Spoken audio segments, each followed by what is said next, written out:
Money has ruined a lot of people's lives because they didn't know about it. Everybody wants it easy.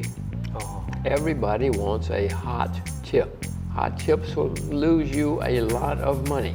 今回のゲストは世界三大投資家の一人ジム・ロジャーズ。シンガポールの豪邸にお邪魔させていただきました。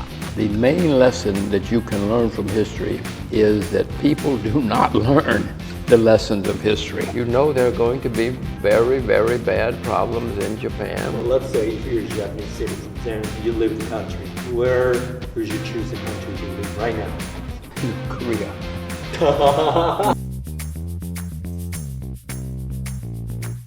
どうもめぐるでございます。さあ、シンガポールにやってまいりました。今回はですね、世界の三大著名投資家の一人と言われるジム・ロジャーズにインタビューができることになりました。このピボットの番組をご覧いただいている皆さんのためになるような取れ高が、持ってこれるようにもう本当に一重に頑張りたいと思います。まずはですね、今回、調整役をしてくださっている花輪さんにまず会うことになっているので、こんにちは。すみません、はじめまして、よろしくお願いします。めぐると言います。すみません、遅くなって。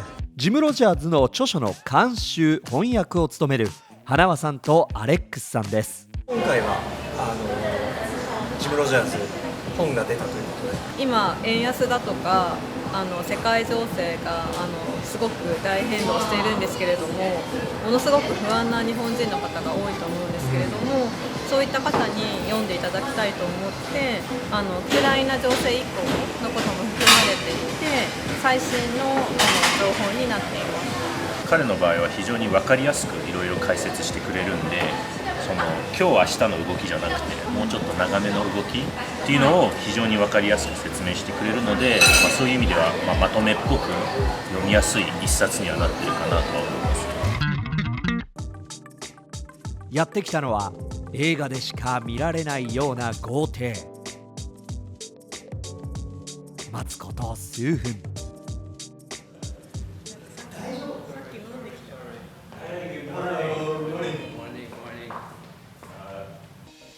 世界的投資家ジム・ロジャーズ。クォンタムファンドの共同設立者でもあり、資産は数百億円とも言われています。Such an honor to do the interview. Thank you so much for having time with us. First question I wanted to ask you, as you're one of the best investors in the world, you see the holder market in the world. Why did you write the books, especially very much focusing on Japanese people, Japanese markets? Well, Japan is one of my favorite countries in the world. It makes me unhappy to see what's happening in Japan because Japan doesn't have to go into decline, but I'm afraid it is going into the decline, which makes me unhappy because, as I say, I love Japan very much. So I thought I should say, hey, it doesn't have to be bad, but this is what's happening, and you need to know that it's happening not just in Japan, it's happening in the world, and everybody needs to know. Okay. How do you see the Japanese market right now? Well, the whole world is going into serious problems. We're going to have recession, inflation, higher interest rates, economic slowdown, economic decline everywhere. And Japan is one of the most largest trading countries in the world.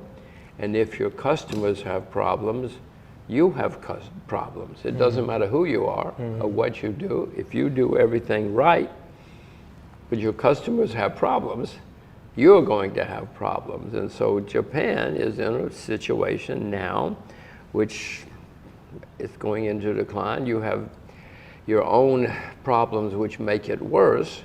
You have gigantic debt, which is getting worse. I mean, Japanese politicians are worse than American politicians when it comes to debt.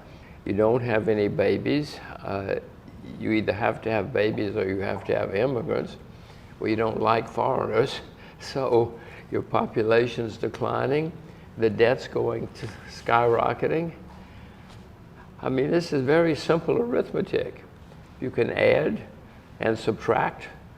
You know there are going to be very, very bad problems in Japan. Right. Worse than in other countries, and that makes me unhappy because I like Japan so much. I mean, there's not going to be a Japan in 50 years unless something changes. Where are we going to get our unagi in 50 years? England, the UK has been the same situation. So for learning the histories, maybe we're going to be through the same situations. We have no choices. Well, everybody has choices, but Japan has made its choices. You say, we're not going to have babies, we're not going to have foreigners, and we're going to have high debt. You made a choice. Oh, You made the choice. But that means Japan is in decline and will continue in decline. You made the choice. I saw what was happening, but I assumed somebody would do something about it.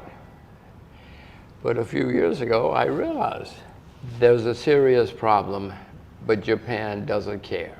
Japan is not going to change. You can say to the Japanese politicians, and they don't care, because they will not be here in 25 years. They will not be here in 50 years, so they don't care. They want to win their election. I mean, many politicians are like this, not just Japanese, but it's especially bad in Japan because to me it is so clear the problem is there. The Japanese politicians know the problem is there, but they don't care. They want to get elected. Japanese people are very much like, if you have to look the right way, everybody goes to try look at the right way. Japanese is always like that. So we can really be, if some people look at the right way, then now is the time we have to look left or something like that. It's not just Japanese people, it's all people. You know, American people, Russian, everybody. Most places, everybody tries to think the same way. If they watch television, if television says the sky is blue, they won't even go look out the window. They will not check to see if the sky is blue. They will say, sky is blue. So that's most human beings. I have learned, and many people have learned, that if everybody's thinking the same way, somebody's not thinking. Somebody's not asking questions. Is there a reason why you could be someone different? You always look at yes, it's certainly something that has been good for me to be skeptical and to question everything. If everybody says that's a horrible company, and I go and look to see, maybe it's not. If everybody thinks it's horrible, then it's cheap because nobody likes it. But if I go and look and say, oh my gosh, good things are happening, then you can buy something that's cheap, where there's good change taking place, and you might make a lot of money. A lot of independent thinking, it is not easy. It takes a lot of work, and when somebody says to you it's easy, you go away.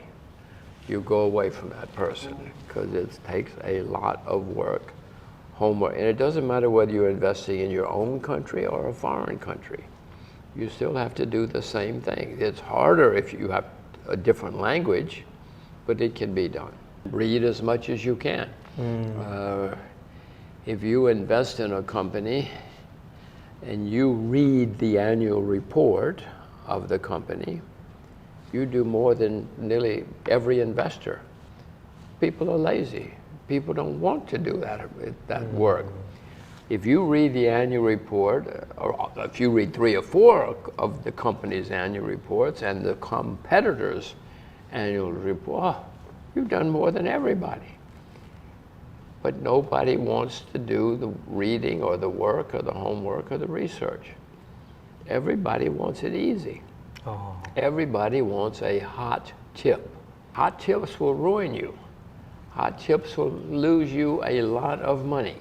If we have a best situation for your kid to grow up, would you maybe live in Singapore rather than choose the Japanese? You might be the choices. Well, I live in Singapore because my daughters are teenagers, and in their lifetime, Mandarin, Chinese, is going to be extremely, extremely important. It cannot be Japanese because Japan is in decline. And in their lifetimes, there are going to be fewer and fewer people speaking Japanese. I would love to live in Japan, I love it, but Chinese is going to be much, much, much more important in their lifetime. And so they need to know about China and they need to speak Chinese. It might be the abstract question, but why education is important for you? In my case, I grew up in the backwoods of Alabama, and education pulled me out and gave me a new life. But education teaches you about the world, teaches you how people work and how things work, and the more you know, the better you're going to be.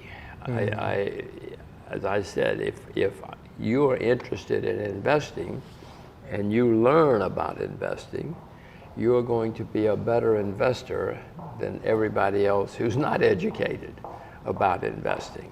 But that's true of everything. If you are interested in your country's history, you will know more about your country. You will understand your country better than other people, and that will give you an advantage in your country that other people don't have. It doesn't matter what you're educated, what you study, anything you study is going to give you more knowledge and teaches you to think. The most important thing is to learn how to think. The main reason people think education is difficult is because they have to learn things they don't care about.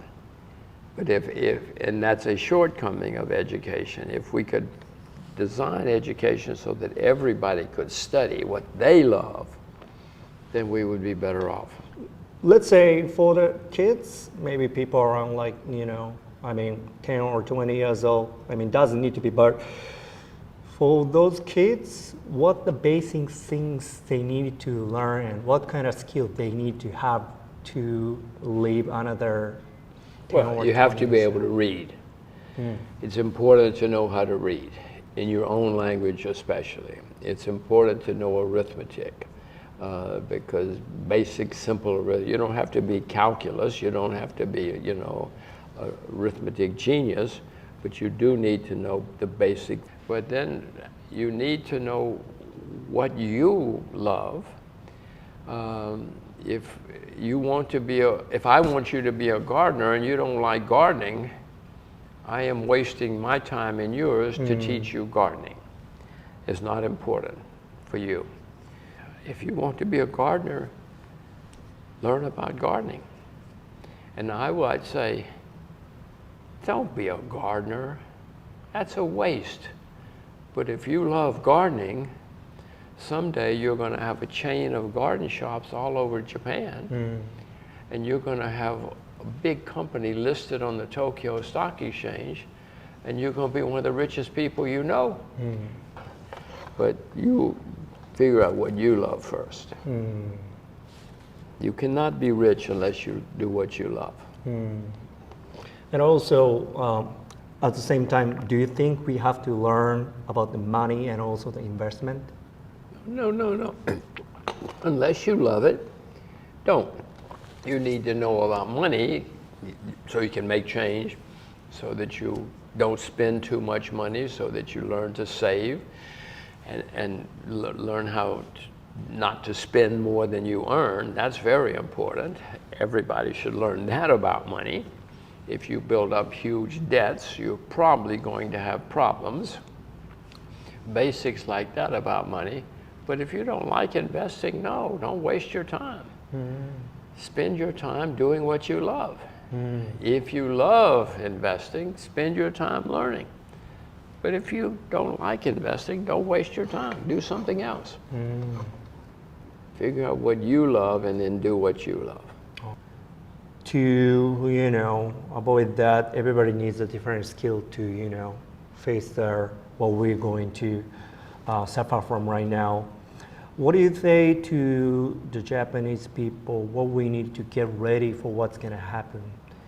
The economy crisis is going to happen. What kind of skill and what kind of things we need to get ready? Well, most people, you need to avoid having a lot of debt unless you're one of the few people who can handle debt. Do not get a lot of debt. Have savings for the future. If you like investing, then learn about investing. But you don't have to invest in stocks. If you like gardening, buy a farm. Agriculture in Japan has a wonderful future. The average age of farmers in Japan is 66. The farmers are dying out. There are no farmers. So if you like farming, be a farmer. You're going to get very rich in Japan because there are no farmers. So again, it depends on what you love, and that's what you should focus on. If you love, you don't have to invest in stocks, invest in farms. Invest in what you like. Japan probably is going to continue to have a boom in tourism because it is a good tourism country. If you learn foreign languages, you will appeal to tourists, and you can make investments in tourism and get very rich. But it depends on what you love. So what the last would you give them any comments for Japanese watchers? Maybe anything from you? Well, for Japanese, but for everyone, please watch Pivot, learn what's going on, become knowledgeable, and once you become knowledgeable, you're going to get worried about the world, and once you become worried, you will be prepared, and then you will be fine. The people who are knowledgeable and prepared do fine, no matter what happens. So watch Pivot. And read this book. Thank you. 毎週日曜日配信、チャンネル登録よろしくお願いします。ジムさんの好物はうなぎ。うな重の出前を取って話を続けました。We obviously have had some decent moves in the yen with the intervention. They say the amount is about 3 to 3.5 trillion yen, and last I looked, we're right back to pre-intervention levels, close to there. Do you have any thoughts on that latest move? Well, what surprises me is that the yen is not much lower, given that they have been printing so much money for so long. That guy at the Bank of Japan just prints. If he says he's going to stop printing, that would change. Right.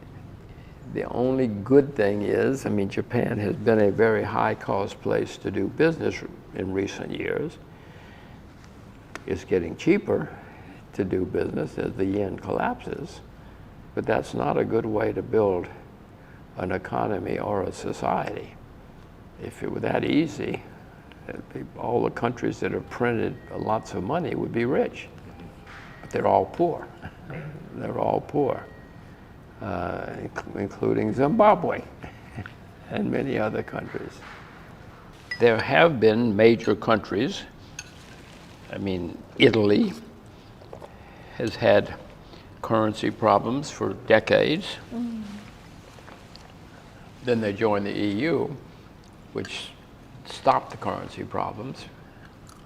But no, the Italian lira was in constant decline for many years, even the French franc at one point, but the Italian lira is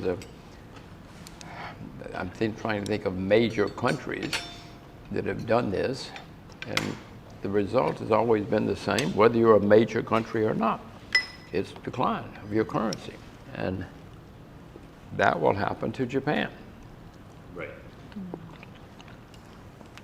You know, Britain, I know we discussed this, Britain was in the 1920s was the richest, most powerful country in the world. There was no number two. In 1976, they went bankrupt. IMF had to bail them out. That's 50 years later. The richest, most powerful country in the world went bankrupt in 50 years. So let me ask you this, right? Why people won't learn and make the same mistake again and again? The main lesson of history, the main lesson that you can learn from history is that people do not learn the lessons of history. I can tell you the lessons of history, and I can put it on NHK, and most people would say, it's different now. That was then. Throughout history, people do not learn the lessons of history. As I say, that's the main lesson of history. Nobody learns the lessons of history. And then sort of going back to, you know, Italy, France, their currencies being in jeopardy, and now we have the euro, it's below 1 to the dollar. The pound is very nearly approaching that. How do you see currencies going into the end of this year and sort of next year onwards? It looks like the dollar is just strengthening against almost all major currencies, not just the yen. Well, I own a lot of dollars, as you know. I think you know. The dollar is not a sound currency. It's a disaster. And you're going to say, probably, why do you own it? But it's because in times of turmoil, people look for a safe haven, and they think the U.S. dollar is a safe haven. It's not. Right. But people think it is. And as everybody looks around, they don't see anything else. With the yen so cheap, we've already started seeing signs of companies and people buying property, land, hotels in Japan, overseas folks coming in and buying that.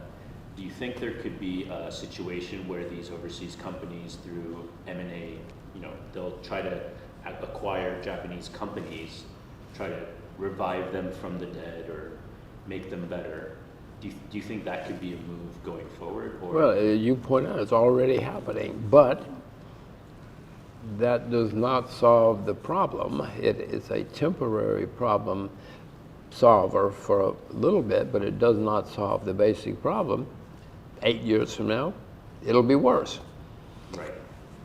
Unless Japan does something to solve the fundamental problem, yeah, you'll have temporary times when things get better, but they're temporary. Just like intervention. You have to do something fundamental. It attracts people. More people will buy ski lodges in Niseko, but that does not solve the problem. See, This is my personal question, but if you live, okay, let's say if you're Japanese citizens, then you live the country. Where would you choose the country to live right now? Korea. Where else though? Well, you know they're not going to do that, but I'm quite serious because when the DMZ opens up, the Korean Peninsula is going to be extremely exciting place, because North Korea has a lot of cheap, disciplined, educated labor, very cheap labor, and lots of natural resources. 50 years ago, North Korea was richer than South Korea because they had lots of natural resources, and they're on the Chinese border. So when you open that DMZ, South Korea has a lot of capital, manufacturing ability, so it's going to be, they can use the cheap labor and they'll be very profitable, dynamic. So I'm quite serious that Korea is going to be an extremely exciting place. Maybe eastern Siberia because there's Japanese there already, and that's going to be better. Singapore is too small, and there are already a lot of Japanese moving to Singapore, but it's a small place. Well, North Korea would be the best. Yes, North Korea would be the best if they would let you go, because then you are there when it opens. And you know everybody, they trust you, and when everything opens up, you are the only one. You're the only Japanese there. And so you would have the best position. If you can last, I don't know how long it'll take. It might take 2 years, it might take 22 years. But you would be the only one there. You go to North Korea, yeah. I may have told you, I made a speech once. I think it was in London. It was either in Korea or in London, talking about North Korea is going to open and this is going to change and it'll be a great opportunity. There was 2 Koreans, South Koreans, in the audience, a father and his daughter. They worked in the city of London. And they said, he's right. He's right. They have South Korean passports, so they couldn't do anything. So they went and gave up their South Korean passports, got English passports, and he is now a dean at a university in North Korea. Wow. He offered me a job. He said I could come and you could go and work for him in the university, North Korean university, and he's the dean. And their plan is just what I said, that when it changes, he'll know everybody, he speaks the language, and everybody will trust him. And so they will be very rich and successful people. The daughter has an art gallery in London now with North Korean art. She sells North Korean paintings. Nobody else does. I don't think she's rich yet, but I mean, I was very impressed with these people because, you know, I talk about it. I write books about it. They did it. Right. They gave up their Korean passports. So you asked me where to go? North Korea. And I'll get you a job teaching in the university. 僕どちらかというとずっと選択肢がファーストチョイス落ちてるんですね。セカンドチョイス、サードチョイスなんですよ。でもなんかその中であがいて頑張っていく中で自分なりの夢が掴んでいってるんですね。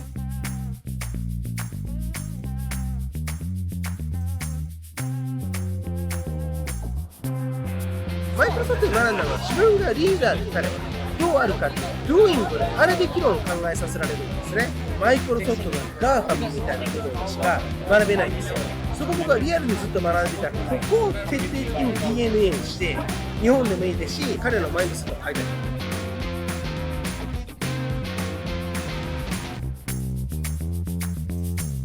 一番大切なのは自分の意見を言えるようになるっていうのと相手に興味を持てることだと思います。なぜかって相手に興味を持たない質問が出ないから。英語教育がよりもディベート、日本語で意見をぶつけ合うことが大切だと思います。英語なんかあまりいらないですよ。さあということで今回はですね三大著名投資家の一人ジム・ロジャーズ氏にインタビューを伺いました。いかがでしたでしょうか。私が直接感じたのはものすごくロジカルな人だったりとか、マーケット、数字、こういう理屈っぽいところも非常にある人なのかなと思う反面、ものすごく人情とか人となりっていう部分が現れてて、今回のインタビューでもパッションみたいな情熱を傾けられるものに対するその自分の好きなものにそれをベットするっていうことの大切さなんかをすごく説いていましたし、僕が今回やっぱりすごくその響いた部分は、投資に関しても、何でもそうだけども努力なくしてやっぱりことは達せないっていうのと近道はないっていうここですね。楽な道なんて絶対にない。努力が必要なんだ。こういうことシンプルなことだけども一番大切なことを教えてくれた気がします。そしてそれをまたですね人間味のある方がおっしゃるからこそのこの説得力みたいなのも合わせて、取材して感じた部分でした。さああなたはジム・ロジャース氏のこの言葉を取って次の、乱世の世の中を生き抜くためにどんなヒントを得られましたか。そしてあなたはどう行動に移しますか。今回もご視聴ありがとうございました。それでは次回以降もまたお楽しみに。バイバイ。現地で自分の目で見て耳で聞いて触れられるからこそお届けできる情報というのを伝えていきたいと思います。ぜひチャンネル登録いただいてですねこれからこちらの番組フォローよろしくお願いします。